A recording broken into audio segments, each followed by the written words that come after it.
এটা হচ্ছে আমাদের এলাকার বন্যার অবস্থা। দেখেন আশপাশ সব কিছু পানির নিচে। এই যে দোকান পানির নিচে, এটা সামান্য বাকি আছে।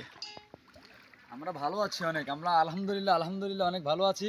বলেন আপনার এলাকার হ্যাঁ, বন্যার পরিস্থিতিটা একটু বলেন। আমাদের এলাকার বন্যা আপনার যতটুকু ঘরের হয়েছে অবস্থা বলেন। ইনশাআল্লাহ সব ডুবে যাক, আমরা এখনো বাঁচিয়ে আছি, আমাদের এখনো হাঁটু পর্যন্ত হয়নি। তো আপনাদের এলাকায় কি ত্রাণ আসছে? হ্যাঁ, ত্রাণ আসছে মোটামুটি, তবে যেটা আসছে আলহামদুলিল্লাহ আল্লাহর কাছে শুকরিয়া আমাদের এলাকাবাসী দিচ্ছে।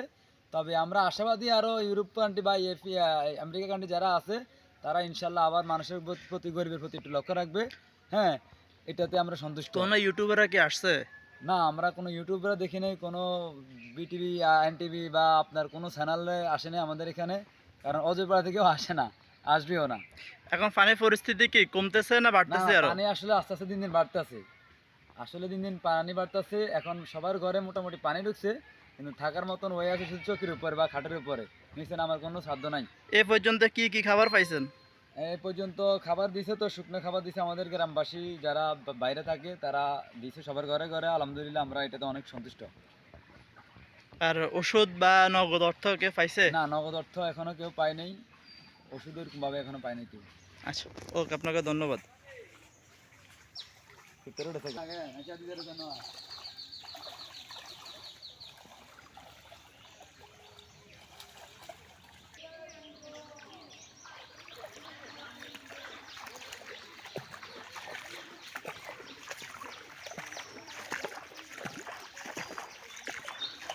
তো এ হচ্ছে আমাদের এলাকার বন্যার পরিস্থিতি খুবই ভয়াবহ। আমাদের এই রোডটা গত কিছুদিন আগে ঢালাই হয়েছে, এখন তার অবস্থাটা খুবই খারাপ। দেখেন এটা কবরস্থানের কি এক অবস্থা, সব কবর সব কিছু একদম পানির নিচে চলে গেছে। এই যে দেখেন, এই একটা বাড়ি, পুরোটা বাড়ি একদম পানির নিচে চলে গেছে, খুবই অবস্থা খারাপ। কিন্তু আমাদেরকে এখন পর্যন্ত তেমন সেরকম কেউ আসেও নেই, প্রশাসনিকভাবেও কোনোভাবে কেউ দেখে নেই এখন পর্যন্ত।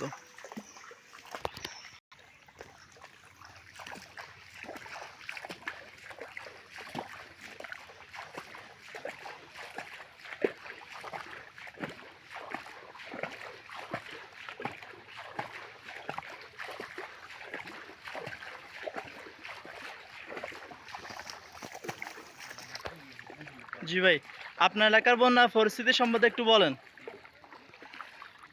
ঘরে পানি উঠছে বেশি? না, এখন থাকা যাইতেছে? ঘরে উঠেনি। হ্যাঁ। ঘরে উঠেনি, দুয়ার পর্যন্ত। কোনো ত্রাণ আসছে? হ্যাঁ, কোনো ত্রাণ আসছে? ত্রাণ আসছে, আচ্ছা, আসছে দুইটা। ধন্যবাদ। এই যে আপনাদের সামনে এই বাড়িটা দেখছেন, এই বাড়িটা পুরো পানির নিচে চলে গেছে। অবশ্য আমি জুম করতে পারলে দেখাইতে পারতাম, তো এতটা দূর থেকে আসতেছে না। এই যে দেখেন, এই বাড়িটা পুরো পানির নিচে চলে গেছে। কি এক অবস্থা দেখেন, ঘাটলার কি অবস্থা, পুকুরের। এই হচ্ছে আমাদের বন্যার পরিস্থিতি। এটা হচ্ছে আমাদের মসজিদের রাস্তা, একদম পানির নিচে। তেমন মানুষ মসজিদে নামাজ পড়তেও আসতে পারে না, এত পানি দিয়ে। পরিস্থিতি খুবই ভয়াবহ, দিন দিন পানির পরিমাণ আরও বাড়তেছে। দেখেন এখান দিয়ে পানির পরিমাণ আরও অনেক বেশি, মানুষ হাঁটতে পারতেছে না।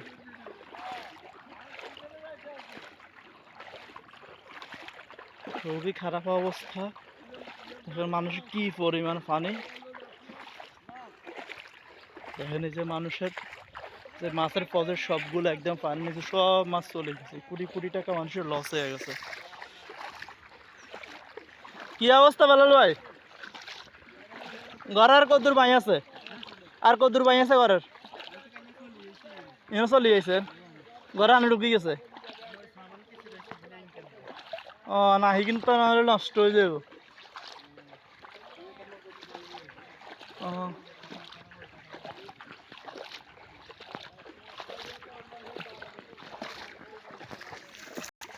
এটা হচ্ছে গিয়ে আমাদের গ্রাম থেকে বের হওয়ার রাস্তা। তো এখান দিয়ে আমরা মূলত গ্রাম থেকে বের হইতাম। এটা হচ্ছে আমাদের ইউনিয়নের মেন সড়ক। তো আমাদের মেন সড়কটা এখনও বাকি আছে, বাট পুরো গ্রামটাই এখন পানির নিচে তলিয়ে গেছে। আশপাশে যতগুলো এলাকা আছে সবগুলো এখন পানির নিচে।